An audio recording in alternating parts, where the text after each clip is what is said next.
अस्सलाम वालेकुम स्टूडेंट्स, मैं हूं फरहान यूसुफ और मेरे साथ सिर्फ और सिर्फ सारा यहाँ मौजूद है।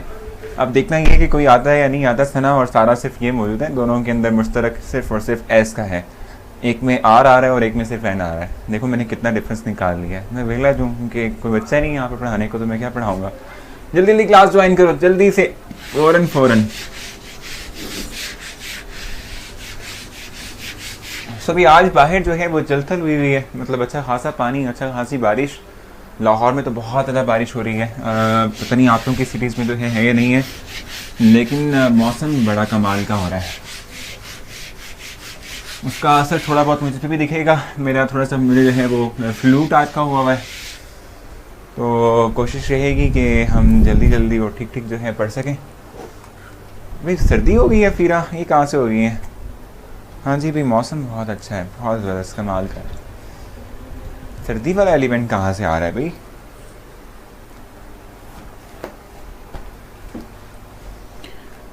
अच्छा, तो जल्दी से जो है आप लोग अपने नोटबुक वगैरह जो भी आपने निकाली हैं वो आप लोग निकाल लें, ताकि हम फिर जो है मूव कर सकें, हम कुछ पढ़ सकें, कुछ डिस्कस कर सकें। मौसम तो बड़ा अच्छा है, बहुत कमाल का। ऐसा क्वेश्चन था कल के टेस्ट में। हाँ जी भी बताएं, कल के टेस्ट के हवाले से क्या क्वेश्चन था। उस्मान उसामा, क्या क्वेश्चन था आपका कल के टेस्ट के हवाले से। पहले वो क्वेश्चन दे देता हूँ, उसका आंसर, उसके बाद फिर हम आगे चलेंगे। बताएं जल्दी से, क्वेश्चन क्या था। अरे धूप है फिर भी सर्दी लग रही है। भाई ये क्या हो गया आपको। मुझे लगता है फिर आपको थोड़ा सा बुखार है, थोड़ा सा ना टेम्परेचर हुआ हुआ है, जिसकी वजह से आपको जो है वो सर्दी लग रही है और कुछ भी नहीं है। ठीक है, अच्छा। सो क्वेश्चन पूछ रहे थे उसामा, जल्दी से पूछ लीजिएगा। देखो लास्ट टाइम हमने जो है देखा था कि हम जब बात करते हैं बेंजीन की और बेंजीन रिंग की बात करते हैं, तो अगर जो इसके ऊपर एक सब्स्टिट्यूएंट ऑलरेडी अटैच हो, इसकी मौजूदगी में जो सेकंड सब्स्टिट्यूएंट आएगा, ठीक है, उसके लिए प्रॉपर हम कह सकते हैं कि ओरिएंटेशंस होती हैं डिफाइंड। सर अल्कोहल से ईथर हम इस चैप्टर में तो नहीं बनाया ना। नहीं, अल्कोहल से ईथर जो है हम, देखो ना, आपने देखा नहीं। डिहाइड्रेशन ऑफ अल्कोहल की अगर आप बात करते हैं ना, डिहाइड्रेशन ऑफ अल्कोहल के थ्रू आप अल्कीन डेवलप करते हैं, उसी में ही आप देखेंगे कि ईथर भी बनता है और साथ में अल्कीन बनती है। जस्ट टेम्परेचर वेरिएशन का फ़र्क होता है, टेम्परेचर आप जो है वेरी करते हो। ठीक है, अच्छा। कल हमारा FLP है या इंग्लिश का टेस्ट होगा, भी जो आपका सीक्वेंस चल रहा है उसके मुताबिक होगा। सर कल का टेस्ट में MCQ नंबर 5 बता दें प्लीज़। चलें भाई, कल के टेस्ट में MCQ नंबर 5 आप कह रही हैं। अभी हम देख लेते हैं उसको। जस्ट एक मिनट मुझे ज़रा दे दें, ताकि मैं अपनी जो है MCQs यहाँ पर ओपन कर सकूँ, फिर मैं आपको उसका आंसर दे देता हूँ।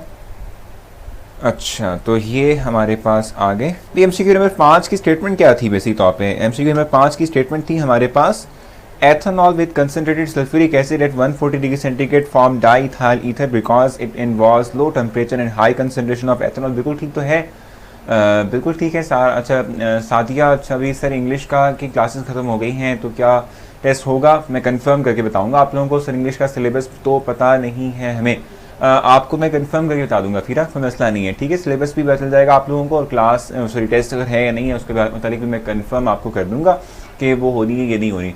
फिजिक्स का पता है सारा अफीरा। अच्छा जी, the oxidation cleavage of double bond is in two pentene in the presence of hot alkaline ये मेरा फोर प्रोड्यूसेस। अब ये क्वेश्चन बताना है आपने, क्वेश्चन नंबर बता दो यार, मुझे इस तरह से पता नहीं चलेगा। आई थिंक यहाँ से ये 13 है, मुझे याद है 13 लग रहा है, मुझे 13 है। हाँ जी बिल्कुल। इसका एसिडिक एसिड और प्रोपोनिक एसिड है। 2 पेंटीन की आप बात कर रहे हैं ना, 5 कार्बन एटम होते हैं। देखो जरा, 1 2 3 4 5, तो ये 2 पेंटीन यहाँ पर आएगा। ठीक है, जब आप इसकी ऑक्सीडेटिव क्लीवेज करते हो, इसको यहाँ से तोड़ते हो, तो एक 2 कार्बन वाला बनेगा आपके पास, क्या कहते हैं, कार्बोक्सिलिक एसिड, जो कि बनेगा CH3 C double bond O और OH, और एक 3 कार्बन वाला बनेगा which will be propionic acid CH3 CH2 C double bond O और OH। ठीक है, तो यही लिखा हुआ है इसने ना कि it will form acidic acid and propionic acid, ये बनेगा। ठीक है, क्योंकि जो है हम क्या कहते हैं, यहाँ पर देखिए ना सेकंड पोजीशन पर लगा हुआ है, एक तरफ 3 है और एक तरफ 2 कार्बन एटम है, दैट इज बाय। ठीक हो गया। अच्छा, तो ये और मसला आप लोग का है तो जल्दी से डिस्कस करो, नहीं तो हम इस पॉइंट को जो है क्लैरिफाई करते हैं जो हम कल पढ़ रहे थे, हमने कल स्टार्ट किया हुआ था। वैसे के तौर पे देखो, जब हमारे पास एक बेंजीन के ऊपर फर्स्ट सब्स्टिट्यूएंट ऑलरेडी अटैच हो तो इसकी मौजूदगी में आने वाला जो सेकंड सब्स्टिट्यूएंट होता है उसके लिए हमारे पास पॉसिबल 3 ऑप्शंस होती हैं, या तो वो ऑर्थो पे लगेगा, बाकी या तो वो पैरा पे लगेगा या वो मेटा पे लगेगा। ठीक है, अब वो कौन सी चीज़ है जिसकी बुनियाद पर ये फर्स्ट सब्स्टिट्यूएंट डिसाइड करता है? कल हमने थोड़ा बहुत इससे मुतालिक बात भी की थी कि जो इलेक्ट्रॉन विद ड्राइंग ग्रुप्स होते हैं, हम यहाँ लिख लेते हैं, यहाँ पर थोड़ा सा डिस्क्राइब कर लेते हैं इनको। मैं पहले बात करूंगा related to ortho para directing groups. Ortho para directing groups हैं, ठीक है। इनकी लिस्ट आप लोगों को प्रोवाइड की गई है, आपको वो भी पता होना चाहिए कि ऑर्थो पैरा डायरेक्टिंग ग्रुप्स में कौन कौन से ग्रुप्स शामिल हैं, ठीक है। पता होना चाहिए आप लोगों को। इट्स OH, ठीक है जी, OH चूंकि इसके पास लॉन्ग पेयर है, so it can donate electron to the benzene ring, ठीक है। इस तरीके से SH है, ठीक हो गया। और कब बोथ ऑप्शन होना चाहिए था, कौन सा कह रही हो भी, क्वेश्चन नंबर 5 कह रही हो। क्वेश्चन नंबर 5 में देख लें जरा हम, एथेनॉल, ठीक है जी, विद, अच्छा बोथ A एंड B होना चाहिए था, आप कह रही हैं इट गेट्स डिहाइड्रेटेड। अच्छा देखो भाई, डाइथाइल ईथर जहां तक हमारे पास बनता है, ये आप रिएक्शन देख लीजिएगा,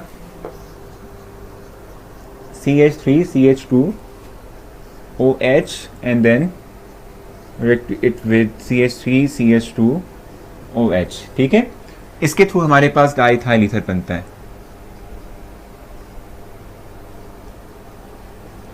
अब ये रिएक्शन के थ्रू, हाँ सिंपल ये है कि as a by product water बन रहा है, हम इसको डिहाइड्रेशन नहीं कह सकते। व्हाई?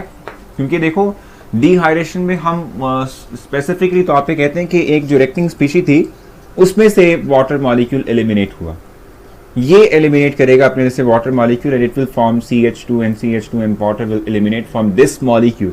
यहाँ पर 2 रिएक्टिंग स्पीशीज रिएक्ट कर रही हैं और after reacting they will form another compound, ठीक है।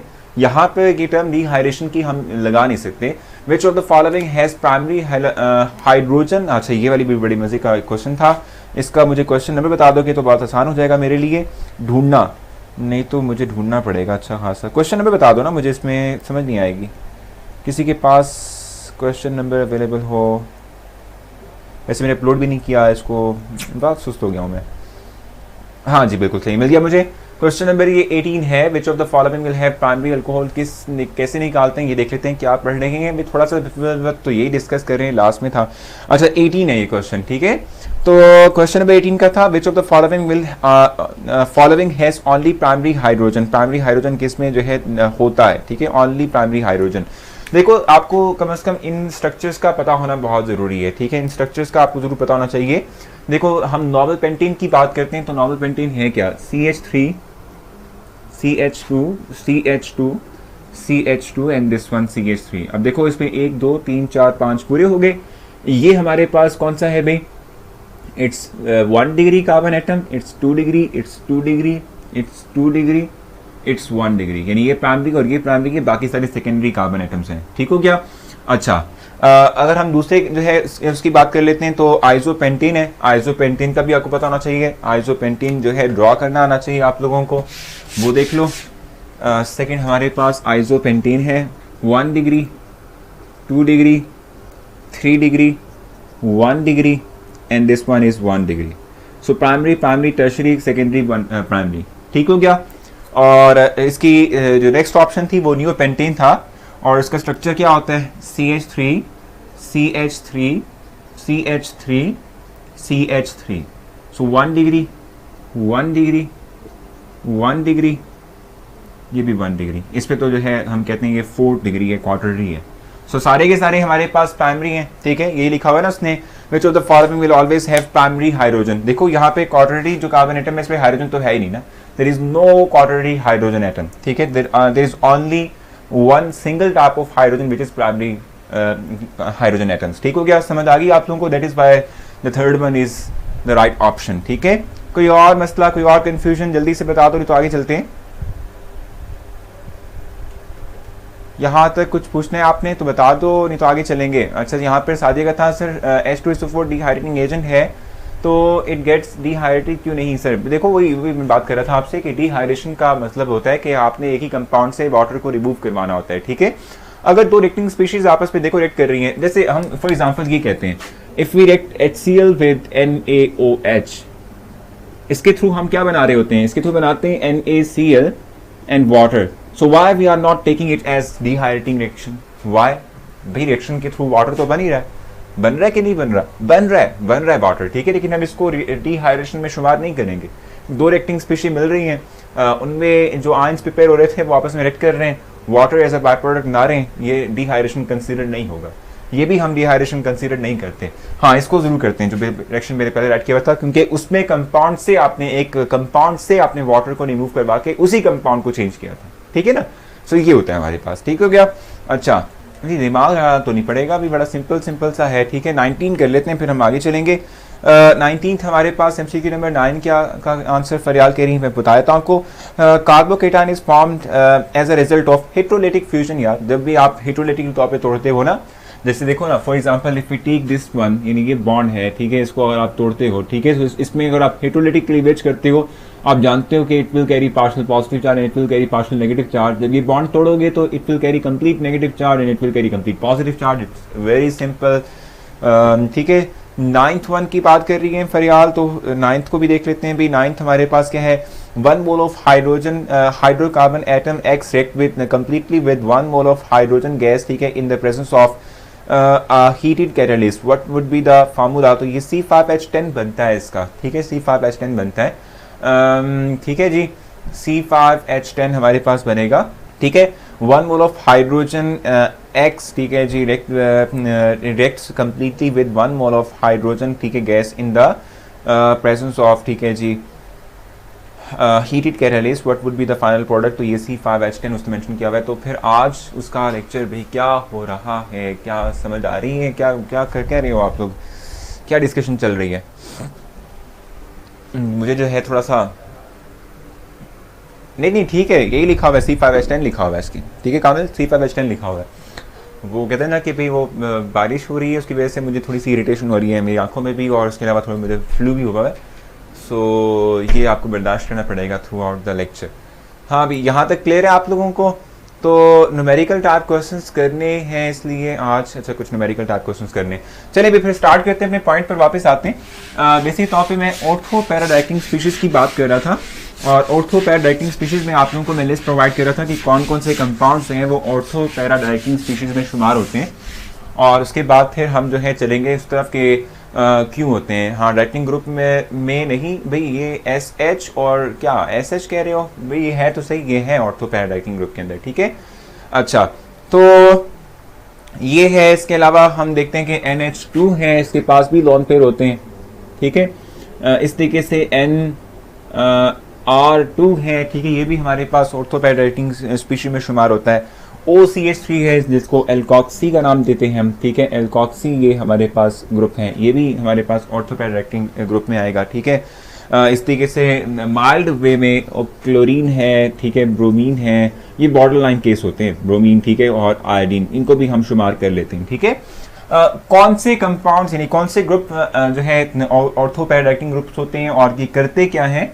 ये इलेक्ट्रॉन्स जो हैं डोनेट करते हैं, इलेक्ट्रॉन डोनेटिंग ग्रुप्स होते हैं. और जब ये इलेक्ट्रॉन्स देते हैं, डोनेट करते हैं, तो उससे क्या होता है कि उससे जो है ऑर्थो और पैरा पोजीशन के ऊपर हम कहते हैं कि जो इलेक्ट्रॉन डेंसिटी है वो इन्हांस कर जाती है. भाई SH है एग्जैक्टली, हम आज ये कह रहा हूँ, बुक में नहीं है, कोई बात नहीं, राइट कर लो, क्योंकि सल्फर के पास आप जानते हैं इस फॉर्म के अंदर 2 लोन पेयर होते हैं, क्योंकि ऑक्सीजन और सल्फर एक ही ग्रुप का हिस्सा है ना, ठीक है.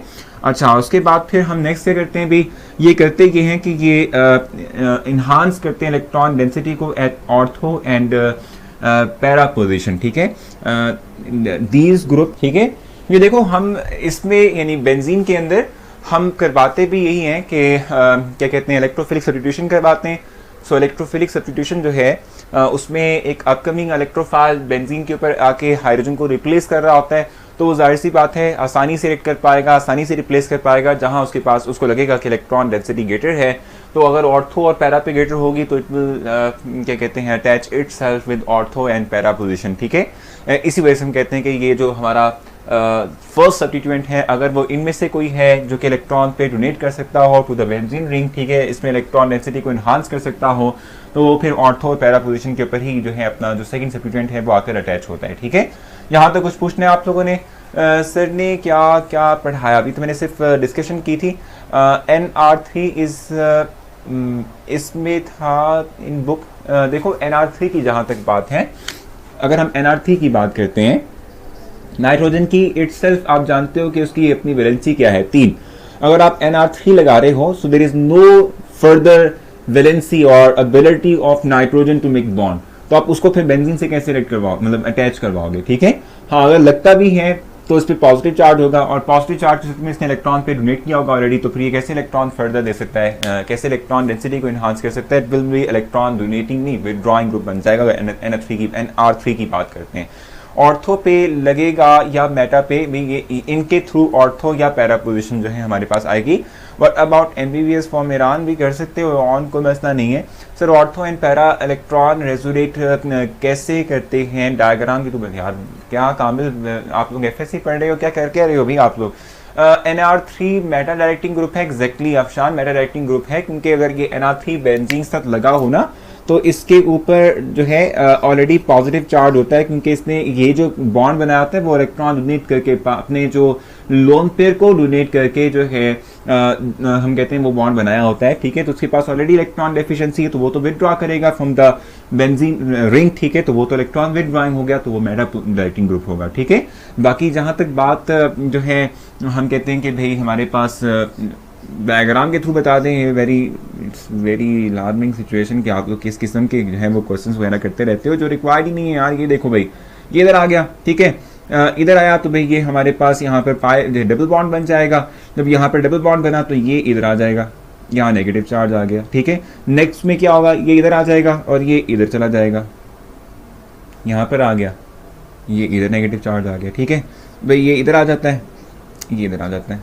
सिंपल सी बात है। ठीक है, सो इस तरीके से इलेक्ट्रॉन रेजोनेट करते हैं, जिसकी वजह से ऑर्थो और पैरा पोजीशन पे इलेक्ट्रॉन डेंसिटी इनहांस होती है। दैट इज व्हाई हम ये बात कर रहे होते हैं। ठीक है, तो सर हम कैसे पता चलेगा कि ऑर्थो और पे लगेगा या पैरा पे लगेगा? भाई ये जो हमारे पास सब्स्टिट्यूएंट, फर्स्ट सब्स्टिट्यूएंट है इट विल डिसाइड, ठीक है, वो बताएगा कि कौन जो है मतलब आने वाला अपकमिंग जो हमारा सब्स्टिट्यूएंट है वो किस पोजीशन पर जाएगा। ठीक है, ये हमने बात की थी related to ortho and para directing groups. ठीक है, अब हम बात करेंगे related to meta directing group. ठीक है, उस हवाले से थोड़ा सा अपना कॉन्सेप्ट क्लियर कर लेते हैं और देख लेते हैं, और फिर हम आगे जल्दी से भागते हैं।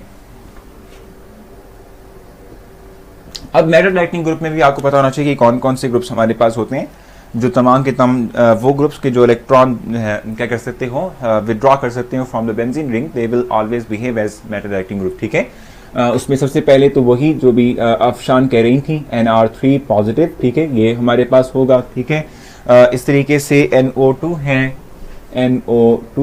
ये इवन अल्काइल ग्रुप जो लगा हुआ है वो भी इलेक्ट्रॉन जो है विदड्रॉ करता है फ्रॉम द बेंजीन रिंग। ठीक है, इस तरीके से साइनाइड कंपाउंड, ठीक है जी, इसमें नाइट्रोजन जो है उसकी इलेक्ट्रॉन क्या कहते हैं पुलिंग एबिलिटी जो है वो लेती है। ठीक है जी, वो एक्सेप्ट करती है।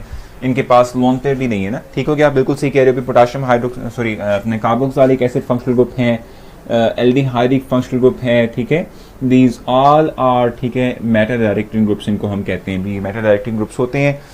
इवन के CCl3 हमारे पास लगा हुआ हो, ठीक है, तो वो भी हमारे पास क्या होगा, या इवन NH3 पॉजिटिव हो, ठीक है, वो भी हमारे पास मेटा डायरेक्टिंग ग्रुप होगा। ठीक है जी, इनकी क्या एबिलिटी होती है, करते क्या है बेंजीन के ऊपर, ये करते ये हैं कि इलेक्ट्रॉन को विदड्रॉ करते हैं दीज ग्रुप्स। ठीक है, और जब हमारे पास अपकमिंग इलेक्ट्रोफाइल होगा, जब ये इलेक्ट्रॉन विदड्रॉ करते हैं तो ये इलेक्ट्रॉन को विदड्रॉ करते हुए positive charge intensity, positive intensity बढ़ाते हैं at ortho and para position, जिसकी वजह से जो इलेक्ट्रॉन डेंसिटी है वो बाकियों की कंपैरेटिवली, बाकी पोजीशंस की कंपैरेटिवली मेटा पोजीशन पे ज़्यादा होती है। तो जो अपकमिंग इलेक्ट्रोफाइल होगा it will attach itself only by Meta position. ठीक है, मेटा पोजीशन से अटैच करेगा। ठीक हो गया, सो इसीलिए हम कहते हैं कि ये जो ग्रुप्स होते हैं they will always direct the upcoming second electrophile to the position of meta, यानी मेटा पोजीशन पे अपनी जो है अटैचमेंट को करवाते हैं, यानी अपकमिंग इलेक्ट्रोफाइल की अटैचमेंट को करवाते हैं।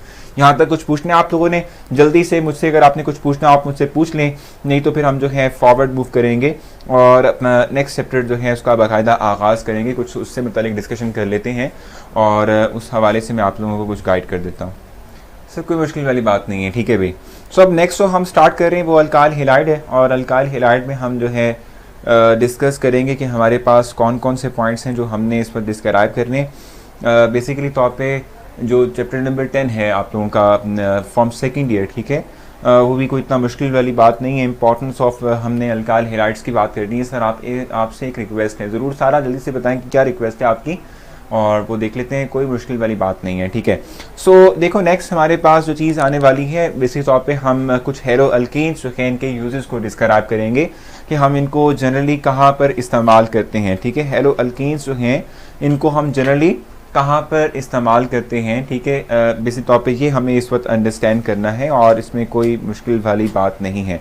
हाँ, हमें ये ज़रूर पता होना चाहिए कि अल्काइल हैलाइड्स या अल्कोहल या हमारे पास जो फिनोल अब आने वाला है, ठीक है, इनके जो है हम क्या कहते हैं सिंपली जो सर प्लीज़ टेस्ट डिस्कशन कर दिया करें। आज की है हीरा, आज की है ये की है, आज हमने शुरू में ना टाइम लगाया इसके ऊपर, ठीक है। तो मैं आपसे ये बात कह रहा था कि हमें कम से कम अल्काइल हैलाइड के मुतालिक जो है पता हो कि उसका फंक्शनल ग्रुप क्या होता है। अल्कोहल या ईथर या हमारे पास फिनोल का पता होना चाहिए। मेटा ऑर्थो पैरा वाला टॉपिक हाइड्रोकार्बन में आएगा, एग्जैक्टली वो यूनिट 2 का हिस्सा है उसके। सर जब तक हमारी क्लासेस हो रही हैं तो इंग्लिश का टेस्ट लेते रहें, बेशक रिविजन टेस्ट हो, बिल्कुल ठीक है, करते रहेंगे, उसको मसला नहीं है। अच्छा जी, ठीक हो गया। सो थोड़ा सा डिस्कस करते हैं रिलेटेड टू से, बस 2-3 MCQs करवाए हैं आपने तो? नहीं 2-3 नहीं यार, सारे आप पहले बहुत लेट हो गई हैं। हमने ऑलमोस्ट जो हैं जो भी डिफ़िकल्ट लगे सारे कर दिए, ठीक है। सो कोई बात नहीं, आप लेक्चर को फिर देख लेना। हीरा कोई मसला हो भी पूछ लो यार, कोई मसला नहीं, हम फिर बता देंगे इसमें क्या प्रॉब्लम है, ठीक है। सो कुछ हेलो अल्कीन के हमने यूजेस डिस्क्राइब करने हैं और उस हवाले से मैं आप लोगों को जो है ब्रीफ करूंगा। सबसे पहले तो हमने बात करनी है रिलेटेड टू क्या, रिलेटेड टू CFC गैसेस की हम बात करेंगे। जैसे हम क्लोरोफ्लोरोकार्बन्स का नाम देते हैं, इनकी हम थोड़ी सी बात करेंगे कि इनको हम कहाँ पर मोस्टली जो है यूटिलाइज करते हैं। सो CFC गैसेस की बात करेंगे। अल्काइल हैलाइड स्टार्ट प्लीज, बिल्कुल वही करने लगे कामिल। अच्छा, सो सबसे पहला जो हमें पॉइंट डिस्क्राइब करना है, जो सबसे पहले हमें जिस हवाले से जो है अल्काइल हैलाइड्स की बात करनी है, वो हम पहले देख लेते हैं। CFC गैसेस की बात करेंगे। CFC गैसेस की हमने बात करनी है और इसमें जो है हमारे पास डिफरेंट गैसेस आ जाती हैं। जैसे कि लेट्स सपोज हम CCl2 की बात करते हैं। It's really irritating for me कि जो है वो मेरी आंखों पे अच्छा खासा वो आज इफेक्ट हुआ, पता नहीं क्या मसला है इसको। सो मेरी आंखों से जो है वो अच्छा खासा वो पानी बह रहा है, पानी मतलब उभर रहा है और डिफ़िकल्ट लग रहा है कि मैं जो है वो अपना स्क्रीन की तरफ देखूं और आपको वो बताऊं कि क्या चल रहा है, क्या करना है हमने। सो ये गैसेस हैं, इनका हम यूज़ देखते हैं कि कहाँ हम इसका इस्तेमाल बेसिक तौर पे कर रहे होते हैं, ठीक है भाई। तो बेसिक तौर पे इनका हम इस्तेमाल करते हैं, ये हमारे पास जो हैं जितने भी हमारे कूलिंग इक्विपमेंट्स हैं, जैसे कि रेफ्रिजरेटर है, ठीक है, इवन AC में भी ये इस्तेमाल होता रहा, ठीक है। तो ये जितने भी हैं, ठीक है, इनमें हम इनका इस्तेमाल करते हैं और ये जो हैं क्या कहते हैं, इनको कूलिंग एजेंट या रेफ्रिजरेंट के तौर पे इस्तेमाल करते हैं। आंसू, ठीक है। सो एरोसोल प्रोपेलेंट के तौर पे हम इसका इस्तेमाल करते हैं, जो स्प्रे वगैरह नहीं करते हैं हम, इसके लिए इसका इस्तेमाल करते हैं, ठीक है। लगता यही है कि मुझे जो है ना कुछ ग्लासेस जो है वो लगानी ही पड़ेंगी। वैसे मुझे रिकमेंड की भी थी, मैंने कहा कि मैं अवॉइड करूँ इसको यार, अहमियत बढ़ जाएगी। सर ये कौन से चैप्टर में से हैं? ये चैप्टर नंबर आपका बनता है 10, लेकिन ये 10 के अंदर CFC गैसेस को डिस्कस नहीं किया हुआ। आप इसको अगर राइट कर लेंगे तो बेहतर रहेगा, ठीक है। सो एरोसोल्स, ठीक है, एरोसोल्स प्रोपेलेंट, जितने भी हम स्प्रे वगैरह का इस्तेमाल करते हैं ये उसकी बात कर रहे हैं, प्रोपेलेंट।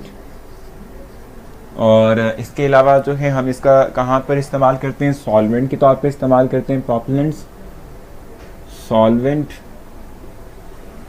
ठीक है, सॉल्वेंट है या फिर इसको हम एज अ रेफ्रिजरेंट, ठीक है, एज अ, या फिर इसको एज अ रेफ्रिजरेंट इस्तेमाल करते हैं, NS। ठीक है, ये वैसे तौर पे हमारे पास यूजेस हैं। फर्स्ट हमारे पास एरोसोल प्रोपेलेंट, दूसरा सॉल्वेंट है जिसके तहत हम इसका इस्तेमाल कर सकते हैं। और एज ए रेफ्रिजरेंट प्रोपेलेंट क्या भाई, देखो हम डिफरेंट स्प्रे का इस्तेमाल करते हैं ना, ये वो अल्काइल हैलाइड्स हैं, ये बिल्कुल एग्जैक्टली अल्काइल हैलाइड्स है ना। देखो कार्बन और उस पर हमने जस्ट किया क्या हुआ है कि हाइड्रोजन की रिप्लेसमेंट में हेलोजेंस को अटैच करा है, बेसिकली आर अल्काइल हैलाइड्स। ठीक है, सो अल्काइल हैलाइड्स की हम इस वक्त बात कर रहे हैं। ठीक है जी, तो यहाँ तक कुछ पूछना है आप लोगों ने? ठीक है, मसला नहीं है, ये बल्कि कंप्रेस गैसेज होती हैं जिनका हम इस्तेमाल कर रहे होते हैं, ठीक है, अपनी लाइफ के अंदर, और कुछ नहीं। इवन कि ये जो आप लोग स्प्रे वगैरह इस्तेमाल करते हैं, सेंट वगैरह इस्तेमाल करते हैं, वो भी सारी ऐसी कैटेगरी में आते हैं। ठीक है, नेक्स्ट हमारे पास है हेलोथेन। हेलोथेन जिनको हम कहते हैं। अब हेलोथेन की जहाँ तक बात है, इनको कहाँ पर इस्तेमाल करते हैं, इनको एनेस्थेटिक सब्सटेंस का नाम देते हैं, एनेस्थेटिक सब्सटेंस कहते हैं इनको। ठीक है, एनेस्थेटिक।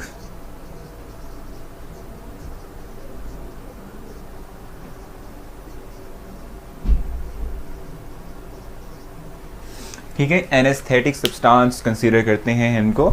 एनेस्थेटिक का मतलब क्या होता है, ज़रा कुछ बताएगा, एलेबरेट करेगा? एनेस्थीसिया का वर्ड सुना भाई, जो हम कहते हैं कि भाई वो बेहोश वगैरह करने के लिए हम इस्तेमाल करते हैं। सो हेलोथीन जो है इनका हम इस्तेमाल करते हैं एज ए एनेस्थेटिक सब्सटेंस के तौर पे। ठीक है, और उसके बाद हमारे पास जो है इसका विशेष तौर पे इस्तेमाल किया जाता है। जस्ट आपको ये लिखवाने का मकसद या आपसे डिस्कस करने का मकसद सिर्फ और सिर्फ ये है कि आपको कम से कम जो है पता ज़रूर हो कि किसी स्पेसिफिक हेलो अल्कीन को हम कहाँ पर इस्तेमाल कर रहे हैं। ठीक है, यहाँ तक कोई कन्फ्यूजन, कोई प्रॉब्लम? क्योंकि ये मुझे चाहिए था कि मैं आप लोगों को लिस्ट प्रोवाइड कर देता।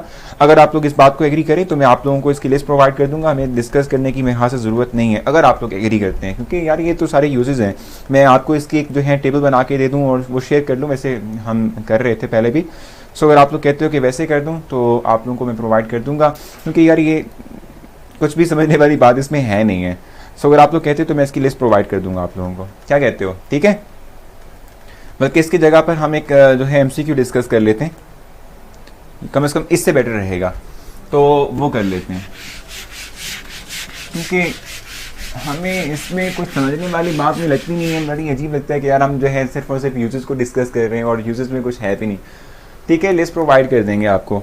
अच्छा, Teflon is used as a non stick coating, ठीक है, फॉर कुकिंग पैन। यहाँ देख लेते हैं भाई, टेफ्लॉन, ठीक है, Teflon is used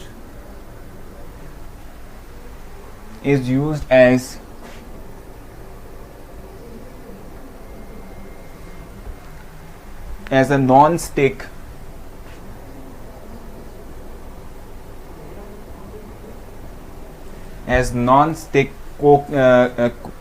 coating for cooking.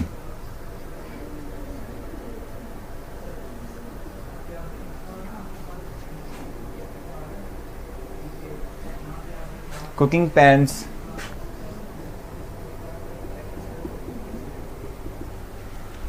it is a polymer of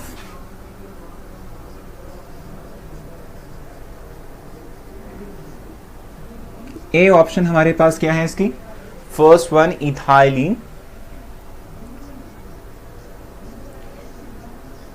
it's really irritating, शायद ठंडी हवा मेरी आंखों में पड़ रही है। ठीक है, सो इरिटेटिंग है, ठीक है, सॉरी इरिटेटिंग नहीं, इथाइलिन है फर्स्ट ऑप्शन। दूसरी ऑप्शन हमारे पास क्या है? भी टेट्रा फ्लोरो इथाइलिन है, दूसरा है टेट्रा फ्लोरो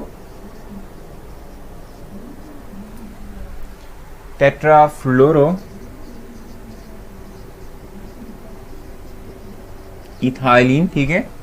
सी हमारे पास ऑप्शन जो है वो है स्टाइरीन,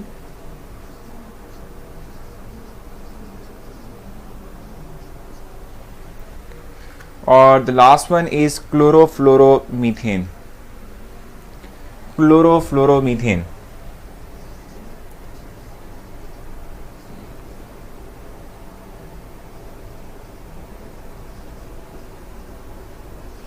सो बताओ भी इसमें से राइट ऑप्शन क्या बनती है आप लोगों की? इसमें से राइट ऑप्शन क्या होगी जिसके थ्रू आप लोग जो है फाइनली टेफ्लॉन को प्रिपेयर कर सकोगे। बताओ जल्दी से इसके मतलब कोई कंफ्यूजन, मतलब कैसे आप लोगों ने इसको करना है?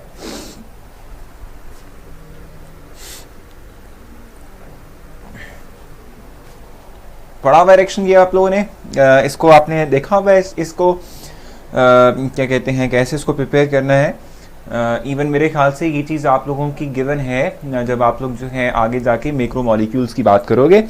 सो मैक्रोमोलिक्यूल्स में यानी पॉलीमर्स की बात करोगे तो उसमें भी ये गिवन है आप लोगों को, ठीक है, पता होना चाहिए आप लोगों को, ठीक है। टेट्राफ्लोरोइथाइलिन एग्जैक्टली इट्स बी ऑप्शन, ठीक है, जो कि इसका राइट ऑप्शन बनता है, ठीक हो गया। इस तरीके से जो है हमने अभी रिसेंटली देखा भी था कि हम नहीं, ब्रेक किस बात की देनी है भाई, किस बात की ब्रेक? अभी तो कुछ पढ़ा भी नहीं है, आप लोग कह रहे हो कि ब्रेक ले लें।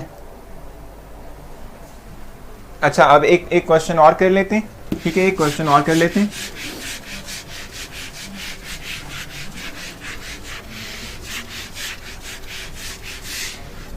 अच्छा, एक हमारे पास है, which one of the following is हेलोइथेन?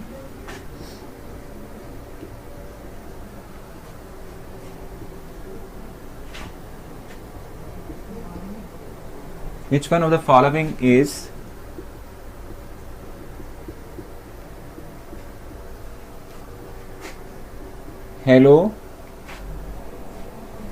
Halothane? ठीक है, हमें आइडेंटिफाई करना है कि इनमें से कौन सा होगा।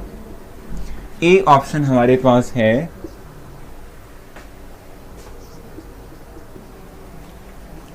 द लास्ट वन इज ये है।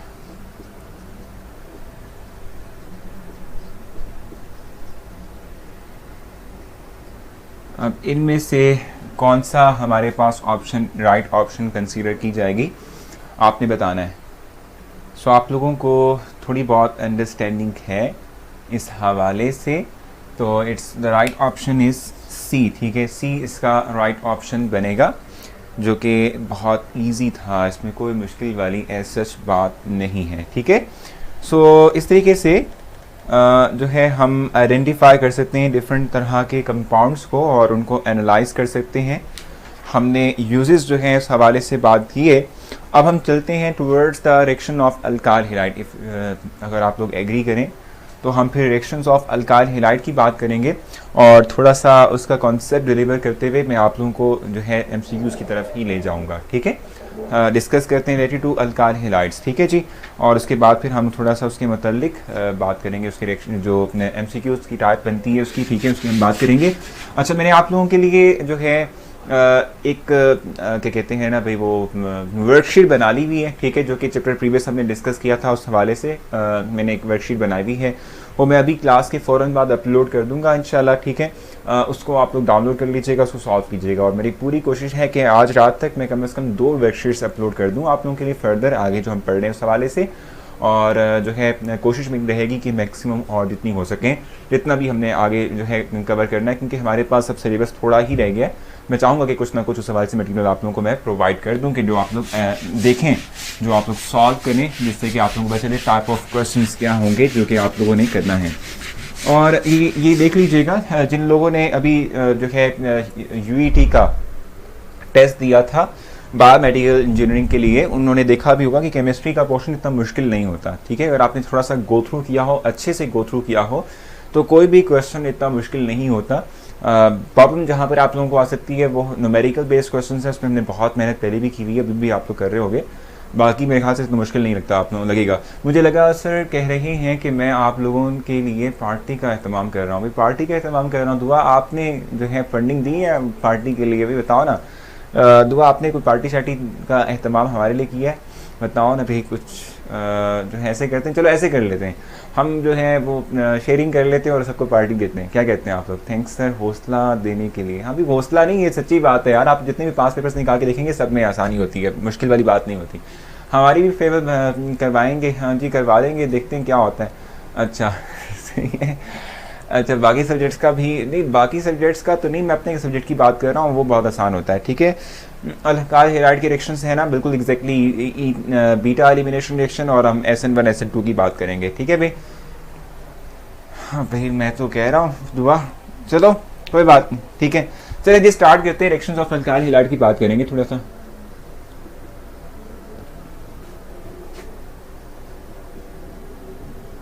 अल्काइल हैलाइड,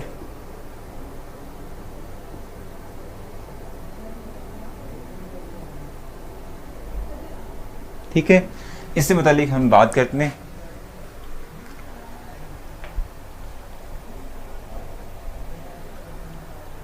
ये क्या है समझ नहीं आ रही इस बार की सर, हमारी भी फेवरेबल होगी, हाँ हो जाएगी, मसला नहीं है, ठीक है। अच्छा जी, सो हम इस वक्त बात करें related two reactions of alkyl halide. इस हवाले से जो है हम डिस्क्राइब करते हैं कि कौन कौन से रिएक्शंस जो हैं ये अल्काइल हैलाइड्स क्या कहते हैं करते हैं बेसिस तौर पे। हमने इसमें जो चीज़ डिस्कस करनी है वो बेसिस तौर पे न्यूक्लियोफिलिक सब्स्टिट्यूशन रिएक्शन है। आप जानते हैं कि अल्काइल हैलाइड्स जो हैं they will always do nucleophilic substitution reactions. मैंने आप लोगों को जब इलेक्ट्रोफिलिक सब्स्टिट्यूशन रिएक्शन समझाए थे फॉर बेंजीन, उसकी रीज़न प्रोवाइड की थी कि जो बेंजीन है वो सिर्फ और सिर्फ इलेक्ट्रोफिलिक सब्स्टिट्यूशन रिएक्शन क्यों करता है, ये क्यों नहीं करता, ठीक है, मतलब कि न्यूक्लियोफिलिक क्यों नहीं करता, रीज़न थी। अब मैं इसकी रीज़न देता हूँ आप लोगों को कि अल्काइल हैलाइड्स जो हैं वो सिर्फ न्यूक्लियोफिलिक क्यों करेंगे, why they will not never show electrophilic type of substitution reactions. Reason ये है कि देखो लेट्स सपोज हमारे पास ये अल्काइल ग्रुप है जिसके साथ कोई एक्स ग्रुप लगा हुआ है, X means halogen atom, fluorine, chlorine, bromine, iodine, ठीक है, they all are halogen atoms, ठीक है, they are much more electronegative as compare to carbon, ठीक है, halogens are more electronegative as compare to carbon, ठीक है। सो हम यहाँ पे देख रहे हैं bond between alkyl and halogen मौजूद है, ठीक है। अब देखो चूंकि हेलोजन एटम्स ज्यादा एक्टिव होते हैं, सॉरी इलेक्ट्रोनेगेटिव होते हैं एज कंपेयर टू कार्बन, तो हम कहते हैं कि इन पे पार्शियल नेगेटिव चार्ज होता है, इन पे पार्शियल पॉजिटिव चार्ज होता है। और जब हम रिएक्शंस की बात करेंगे तो रिएक्शंस की बात करते हुए हम कहते हैं कि इस हेलोजन एटम को हमने रिप्लेस करवाना है विद एनी एटम और ग्रुप ऑफ एटम, क्योंकि ये खुद हेलोजन एटम इटसेल्फ जो है वो एज अ न्यूक्लियोफाइल के तौर पे बिहेव कर रहा है, ठीक है।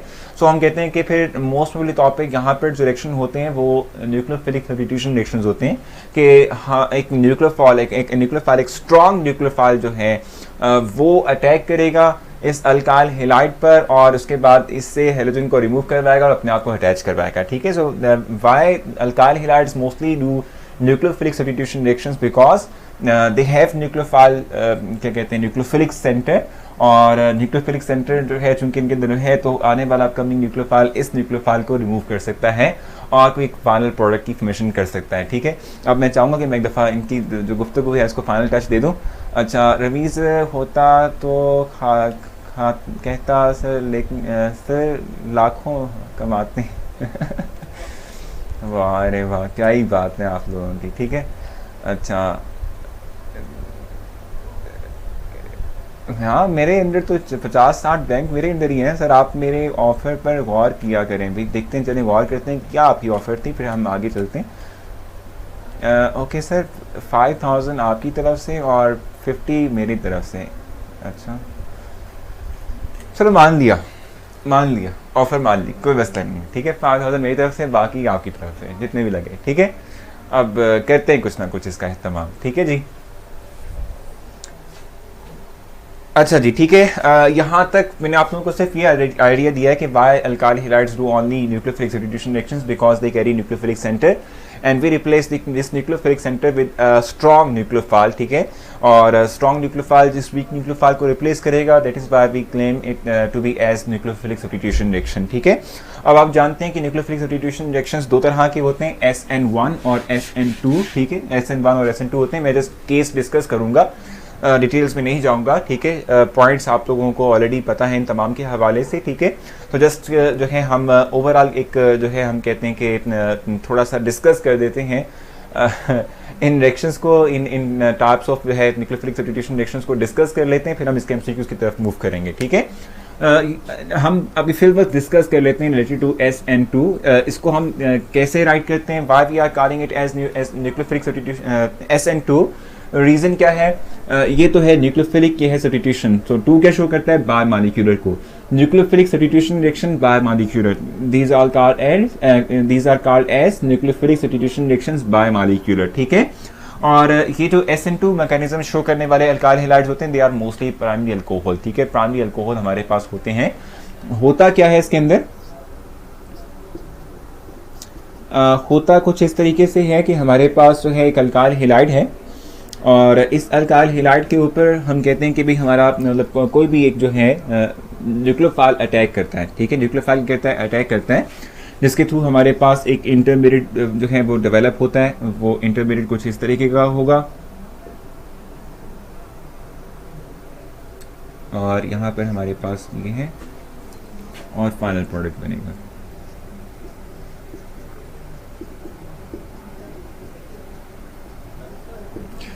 इसमें कुछ टर्म्स हैं जो आपने क्लियर करनी है, साथ में कुछ जो है हम पॉइंट्स देखेंगे, डिस्क्राइब करेंगे, फिर हम आगे मूव करेंगे। हमेशा SN2 मैकेनिज्म के अंदर होता क्या है कि जो भी अटैकिंग न्यूक्लियोफाइल होता है, it's attacking nucleophile and it's the substrate, जिस पे अटैक हो रहा है उसको सबस्ट्रेट कहते हैं। और क्लोरीन चूंकि रिमूव होगा इस सेक्शन के थ्रू, तो ये लिविंग ग्रुप हमारे पास होगा, ठीक है। So attacking nucleophile, substrate, leaving group, ठीक हो गया। अब जब भी हम SN2 की बात करते हैं तो SN2 के अंदर ये सिंगल स्टेप रिएक्शन है, इसमें मल्टीपल स्टेप्स नहीं होती, जस्ट एक ही स्टेप पर मुश्तमिल कंप्लीट रिएक्शन होता है। जिसमें होता क्या है कि न्यूक्लियोफाइल अटैक करता है from the opposite direction of leaving group, हमेशा opposite direction to leaving group करेगा। जब हम SN2 की बात करेंगे तो उसमें हमेशा याद रखिएगा कि हमारे पास जो अटैकिंग न्यूक्लियोफाइल है will always attack from the opposite direction to leaving group, ठीक हो गया। जब ये opposite direction to leaving group attack कर रहा होगा, जिस टाइम ये अटैक हो रहा होगा उसी वक्त जो है जो डिसोसिएशन है, जो ब्रेकेज ऑफ बॉन्ड है वो भी स्टार्ट हो जाएगी। यानी कि हम कह सकते हैं कि initiation of bond formation and the breakage of bond, ठीक है, will always do simultaneously, will always done simultaneously, ठीक है। आप इसको भी देख सकते हैं, इसमें ये एक इंटरमीडिएट है, हम कह सकते हैं कि ये एक इंटरमीडिएट सिचुएशन है जो कि बहुत फ्रैक्शन ऑफ बहुत छोटे से जो है टाइम के लिए बनेगा और फौरन से प्रोडक्ट में कन्वर्ट करेगा अपने आप को। इसमें हम देख रहे हैं कि यहाँ पर मैंने जो है डॉटेड लाइन से ये शो किया हुआ है और ये भी डॉटेड लाइन से शो किया हुआ है। ये इस बात को शो करता है कि ये बनने वाला है बॉन्ड और ये टूटने वाला बॉन्ड है। और हम ये बात जानते हैं कि जब भी हमारे पास क्या होगा, अटैकिंग न्यूक्लियोफाइल सबस्ट्रेट पे अटैक कर रहा होगा, लिविंग ग्रुप रिमूव कर रहा होगा, तो जो कार्बन एटम जिस पे ये अटैक हो रहा है, ठीक है, ये अपनी स्टेट ऑफ हाइब्रिडाइजेशन को फ्रॉम sp3 टू sp2 में कन्वर्ट करता है ताकि इनफ स्पेस प्रोवाइड कर सके अटैकिंग न्यूक्लियोफाइल को कि वो अटैक करे और अप्रोच करे सेंट्रल कार्बन एटम पर, ठीक है। और फाइनली हम गेट करते हैं ये प्रोडक्ट, इसको हम कहते हैं inversion of configuration. It's called inversion of configuration. Why it's called inversion of configuration, ठीक है, क्योंकि आप देख रहे हैं कि पहले जो हमारे पास जो स्ट्रक्चर था उसमें carbon atoms on left side of the carbon atom है और राइट साइड पे हमारे पास जो है हमारा न्यूक्लियोफाइल था। फाइनल प्रोडक्ट जो बना उसमें न्यूक्लियोफाइल जो है वो हमारे अब लेफ्ट साइड पर है और हाइड्रोजन एटम राइट साइड पे आ चुके हैं। तो टोटली इन्वर्ट हो चुका है स्ट्रक्चर, इसको हम इन्वर्जन ऑफ कॉन्फ़िगरेशन का नाम देते हैं। और अगर मैं इसके लिए रेट ऑफ फ्रैक्शन की इक्वेशन राइट करूंगा, so rate will be equals to K into concentration of this, हम कहते हैं methyl chloride and the concentration of nucleophile approaching nucleophile, ठीक है। तो चूंकि रेट ऑफ फ्रैक्शन दो स्पीशीज के जो है ऊपर डिपेंड कर रहा है, दो स्पीशीज के जो है कंसंट्रेशन पे डिपेंड कर रहा है, तो that is why it is called as nucleophilic substitution reaction bimolecular. It is called nucleophilic substitution reaction bimolecular. और इसका जो रेट ऑफ फ्रैक्शन है या रिएक्शन काइनेटिक्स है, इट विल बी 2 होगा, ठीक है। अब क्वेश्चन पूछने आपने इस हवाले से अगर कुछ पूछना हो नहीं तो हम आगे चलते हैं। ऑर्गेनिक से MCQ की स्टाफ के आते हैं, उसी के लिए एमन मैंने आपको बताया कि मैंने आप लोगों के लिए जो है वर्कशीट जो है वो बना ली हुई है, वो आज अपलोड कर दूंगा इंशाल्लाह। 2 या 3 वर्कशीट्स जो हैं वो कल तक आप लोगों को मिल जाएंगी, आप तक पहुंच जाएंगी, ठीक है। यहाँ तक बताएं, कोई कन्फ्यूजन है तो बता दें sir.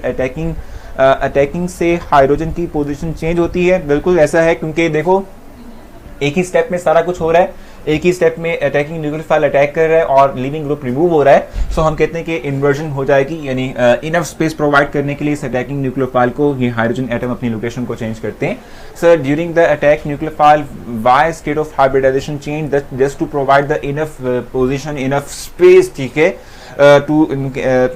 For the attacking nucleophile कि वो अटैक कर सके, सेंट्रल कार्बन एटम तक पहुंच सके और अपनी अटैचमेंट को वहाँ शो कर सके, ठीक है। इसलिए सर MD-CAT में ज़्यादा MCQs ऑर्गेनिक से आते हैं या इनऑर्गेनिक से आते हैं? मैं आपको कहूँगा बैलेंस होता है थोड़ा सा, लेकिन थोड़ा एज होता है ऑर्गेनिक को, ऑर्गेनिक से ज़्यादा MCQs होते हैं एज़ कम्पेयर टू इनऑर्गेनिक, ठीक है।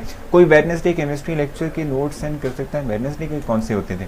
अच्छा बेसिक क्लास टेस्ट नहीं है आज भी? नहीं आज भी नहीं यार, मेरी पूरी कोशिश होगी कि कल मैं आप लोगों से लाजमी ये लूँ, ठीक है। सो यहाँ तक कोई मसला तो नहीं है, आप लोगों को कोई कंफ्यूजन है तो बता दो, फिर हम SN1 को भी इस तरीके से जल्दी से डिस्कस कर लेते हैं और फिर इसके रिलेटेड MCQs को हम जो है थोड़ा सा देख लेंगे कि किस तरह के MCQs बनते हैं और कैसे हमने उसके फाइनल जो है आंसर तक पहुँचना है। तो यहाँ तक बताओ, only primary halides show this SN2, नहीं इसमें ये भी होता है जो सेकेंडरी टाइप ऑफ यानी सेकेंडरी अल्काइल हेलाइड्स हैं वो भी ये रिएक्शंस करवाते हैं, वो भी SN2 को फॉलो करते हैं इन केस कि अगर उसमें कोई जो है पोलर सॉल्वेंट ना हो। अगर नॉन पोलर सॉल्वेंट का इस्तेमाल करेंगे, कोई रिएक्शन मीडियम का इस्तेमाल अगर हम ना भी करते हैं तो वो भी जो secondary type of alkyl halides होंगे वो भी SN2 मैकेनिज्म को ही शो करेंगे, SN1 को शो नहीं करते। ठीक है, सो इसको रेस करते हैं और SN1 की बात कर लेते हैं।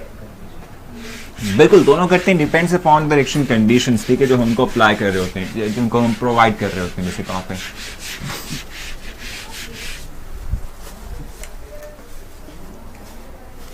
चेंज इन हाइब्रिडाइजेशन का बता दें, मैंने आपको बताया था चेंज इन हाइब्रिडाइजेशन इसलिए होती है, यानी कि कार्बन एटम अपनी हाइब्रिडाइजेशन स्टेट को sp3 से sp2 में इसलिए कन्वर्ट करता है कि ताकि वो जो अटैकिंग स्पीशी है जो अप्रोच कर रही है सेंट्रल कार्बन एटम तक, ठीक है, क्या कहते हैं, उसको इनफ स्पेस मिल सके कि वो सेंट्रल कार्बन एटम तक पहुंच सके। Can you explain please hybridisation in that मतलब किस में हाइब्रिडाइजेशन की बात कर रहे हो? जो हम बात कर रहे थे इंटरमीडिएट की बात कर रहे थे उसकी बात आप कर रही हो अस्मा, किसकी बात कर रही हो? जो इंटरमीडिएट डेवलप हो रहा था उसमें देखो ना, दो बॉन्ड्स जो थे वो अंडर प्रोग्रेस थे, एक बॉन्ड टूट रहा था और एक बॉन्ड बन रहा था, ठीक है, और जो तीन बॉन्ड्स थे वो इंटैक्ट थे। दैट इज वाई कि हम, और उसमें आप देखेंगे ना कि जो स्ट्रक्चर बनता है वो बनता है टेट्रा, क्या कहते हैं, टेट्राहीड्रल नहीं, इस तो ट्राइगोनल शेप बनती है, 120 का एंगल बनता है, उसको हम फिर sp2 इसलिए कह रहे थे। ठीक हो गया? अच्छा जी, बिल्कुल ऐसे ही है ना, इस तरीके से था ना भाई, स्ट्रक्चर कुछ ऐसे बना हुआ था। बाकी हम बॉन्ड्स को कंसीडर नहीं करते क्योंकि वो अंडर फिलिंग जो है वो फॉर्मेशन और ब्रेकिंग प्रोसेस होते हैं, यानी जो डॉटेड लाइन शो कर रहे थे वो कोई बॉन्ड नहीं थे एग्जैक्टली, टूट रहे थे या बन रहे थे। ठीक हो गया?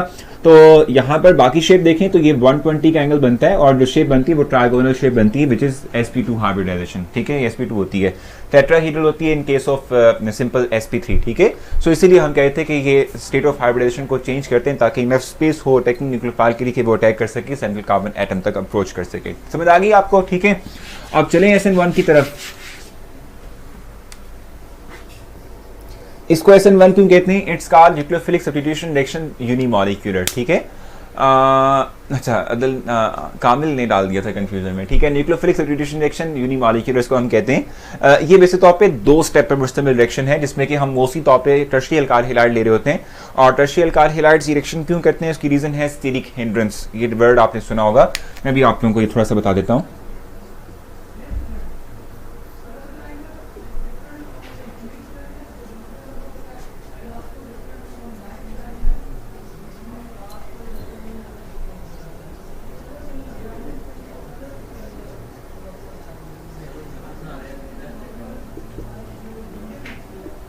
अब देखो इसकी बात हम करते हैं तो it's called tertiary alkyl halide. इसमें होता क्या है, इसमें चूंकि देखो ना बल्की ग्रुप्स अटैच हैं, बल्की ग्रुप्स का मतलब लार्जर ग्रुप्स अटैच हैं। ठीक है, इस कार्बन एटम के ऊपर बल्की ग्रुप्स हमारे पास अटैच हैं और इन बल्की ग्रुप्स में जो हाइड्रोजन एटम्स हैं वो इस सेंट्रल कार्बन एटम को सराउंड कर लेते हैं। ठीक है, और जो अटैकिंग स्पीशी होती है उसको स्पेस नहीं मिल रही होती कि वो सेंट्रल कार्बन एटम तक पहुंच पाए और वहां पहुंचकर उस पर अटैक कर सके। ठीक है, यानी कि इस पर नहीं पहुंच पा रहा होता। मैंने जो है स्टीरिक हिंड्रेंस का वर्ड यूज किया था, इसका मतलब सिंपली तौर पे क्या होता है, द रेजिस्टेंस, ठीक है जी, प्रोवाइडेड बाय द क्या कहते हैं सम ग्रुप्स, ठीक है, in substrate against the attack of attacking nucleophile is called as steric hindrance. इसको स्टीरिक हिंड्रेंस कहते हैं, यानी कि जो न्यूक्लियोफाइल है उसको इनफ स्पेस नहीं मिल रही होती कि वो सेंट्रल कार्बन एटम तक अप्रोच कर सके। और इसी बुनियाद पर हम कहते हैं कि ये जो रिएक्शन है ये प्रेफर करता है अपने आप को कि पहले ये आनाइज हो, इनफ स्पेस मिले न्यूक्लियोफाइल को, फिर वो अप्रोच करे सेंट्रल कार्बन एटम को। ठीक है, सो हम पहले जो है यूज करते हैं पोलर सॉल्वेंट, और ये पोलर सॉल्वेंट कहता क्या है, ये इस सब्सटेंस को यानी इस सबस्ट्रेट को पहले आनाइज करता है, इसको आनाइज करके पॉजिटिव केटायन और एनायन में कन्वर्ट करता है। उसके बाद फिर हमारे पास जो है जो न्यूक्लियोफाइल है उसके पास इनफ स्पेस होती है कि वो अटैक कर सके, कि वो अटैक करे सेंट्रल कार्बन एटम के ऊपर। और चूंकि दोनों तरफ इक्वल पोजीशन यानी इक्वल पॉसिबिलिटी होती है तो nucleophile can attack from this side as well as from this side. ठीक है, तो हम कहते हैं कि हमारे पास जो प्रोडक्ट बनते हैं वो 50-50% होते हैं, इन्वर्जन भी होती है और रिटेंशन भी होती है। इन्वर्जन कॉन्फ़िगरेशन भी हम गेट कर रहे होते हैं, ठीक है, न्यूक्लियोफाइल के अटैक करने के बाद फाइनल प्रोडक्ट जो बनता है, और इसके साथ साथ रिटेंशन ऑफ कॉन्फ़िगरेशन भी मुमकिन है कि हो सकती है। ये दोनों पॉसिबिलिटीज हमारे पास इसमें बनती हैं। ठीक हो गया, ये है, ठीक है भी। सर यानी SN1 only depends on the concentration of, क्या कंसंट्रेशन ऑफ, हाँ जी बिल्कुल, only concentration of alkyl halide, बिल्कुल सही है। सर रिवर्सिबल रिएक्शन है, नहीं, ये रिवर्सिबल रिएक्शन तो कुछ भी नहीं है इसके अंदर, ठीक है। अच्छा, और एक और चीज़ मैं आपको बता देता हूँ, क्योंकि ये 2 स्टेप पर मुश्तमिल है, मल्टीपल स्टेप रिएक्शन है, और आप जानते हैं कि जो मल्टीपल स्टेप रिएक्शन हो उसमें जो स्लोवर स्टेप होता है उस पर रेट ऑफ फ्रिक्शन डिपेंड कर रहा होता है।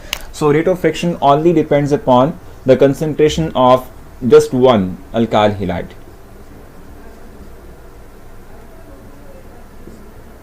इस पे डिपेंड कर रहा होता है, ठीक है, क्योंकि सिंगल स्पीशी पे ये जो है डिपेंड कर रहा होता है, ठीक है। तो हम कहते हैं कि भाई ये एक यूनिमॉलिक्यूलर रिएक्शन होगा, इसकी मॉलिक्यूलरिटी 1 है, और इसके साथ साथ हम कहते हैं कि हमारे पास इसके अंदर जो क्या कहेंगे इसकी रिएक्शन काइनेटिक्स है या ऑर्डर ऑफ फ्रिक्शन भी 1 होगा, ठीक है। यहाँ भी हाइब्रिडाइजेशन चेंज होगी, एग्जैक्टली बिल्कुल। देखो इस वक्त इस पे अगर आप गौर करो तो इट्स टेट्राकीरल, इसकी स्टेट ऑफ हाइब्रिडाइजेशन sp3 है। आपने इसको आयनाइज किया, जब ये केटाइन में कार्बोकेटाइन में कन्वर्ट होगा, it will change its state of hybridisation from sp3 to sp2। ये इस वक्त sp2 में है, और टेक्निक न्यूक्लियोफाइल जब अटैक कर रहा है तो ये दोनों तरफ से इक्वल जो है आप कह सकते हैं कि अपॉर्चुनिटी गेट करेगा कि यहाँ तक ये अप्रोच कर सके और फाइनली टॉप पे कन्वर्ट होगा। बिल्कुल पोलर सॉल्वेंट, यानी आप वाटर या इस तरह के कोई भी सॉल्वेंट का इस्तेमाल कर सकते हैं। कोई मसला यहाँ तक तो बता दें, कोई कन्फ्यूजन है तो डिस्कस करें, नहीं तो फिर जो है हम फर्दर जो है अपने इस प्रोसेस को आगे कैरी करते हैं।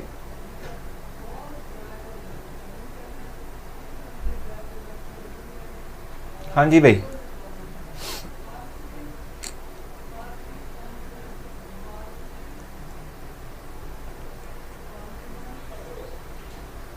ठीक है, ये SN2 और SN1 है। इस तरीके से हमारे पास E1 E2 रिएक्शंस ये शो करते हैं अल्काइल हैलाइड्स। सो अगर आप लोग कहते हो कि हम फिर उसको लेटर ऑन कर लें, सही, ये तो बहुत इजी था, बिल्कुल ये बहुत इजी है। या E1 E2 भी कर लें साथ ही में, क्या कहते हो आप लोग, कर लें E1 E2 भी कर लें साथ में,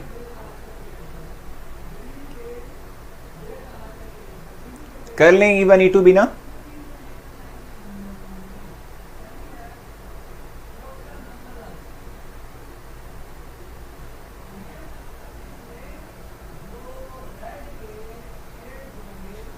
हाँ बिल्कुल सही है। सर टाइम कम है, कल करें। अच्छा एक MCQ कर लेते हैं, एक MCQ कर लेते हैं जल्दी से, एक MCQ कर लेते हैं।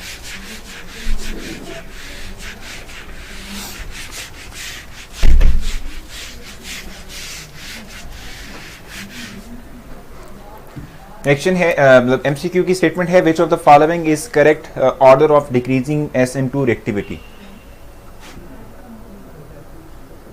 Which of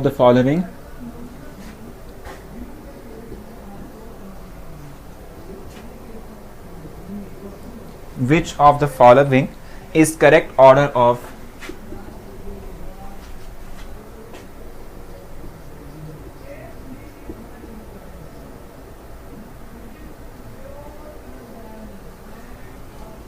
decreasing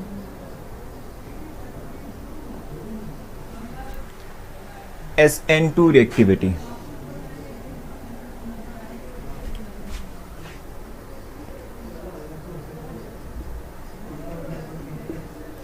A हमारे पास है R3CX, R2CH, and the next one is RCH2 and X, ठीक है। बी ऑप्शन हमारे पास है इसकी RCH2, R3CX, and this one is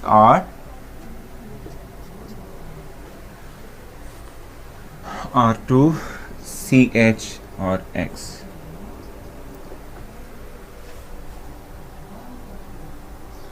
सी हमारे पास क्या है भाई, किसको मार रहे हो?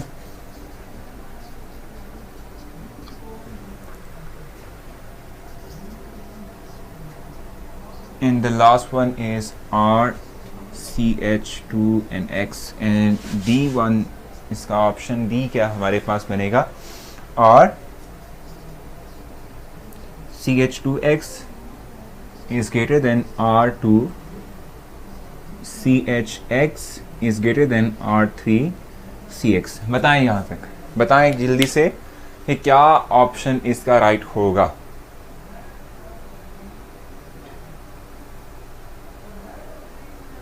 ये राशि यहाँ भी आ गई है, कहीं तो उसको बेचारे को जो है ना सुकून लेने दिया करो भाई। ये राशि बेचारी जो है हर वक्त हर जगह खज्जल ख्वार हो रही होती है।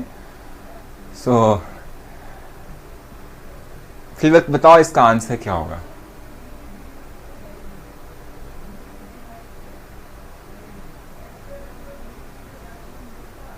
रीजन पता है आप लोगों को इसकी?